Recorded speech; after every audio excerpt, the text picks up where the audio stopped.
So, Team USA versus Team South Sudan. So, alam naman natin kung sino ang panalo doon. Pero yun na nga, no, iba na tong South Sudan dahil kahit papaano pumapalag na to. Kumbaga, ang lamang mo rito is may tendency bumaba into a manageable margin, ano. Pwedeng pababain ito yung lamang mo sa isang quarter ng kakabahan ka. So yun.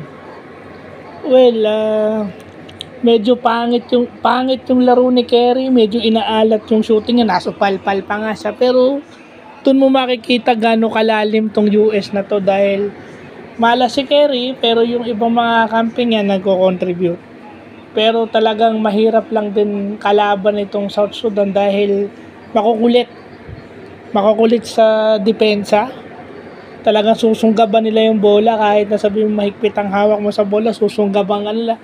Saka nakakita si Kerry na supalpal, si Lebron natatapikan, nagkaka-turnover si Lebron na bihira mong makita sa NBA dahil sa madikit na depensa nitong South Sudan. Pero eventually dahil nga malalim at sobrang galing nitong USA ngayon, eventually sila yung nanalo, no.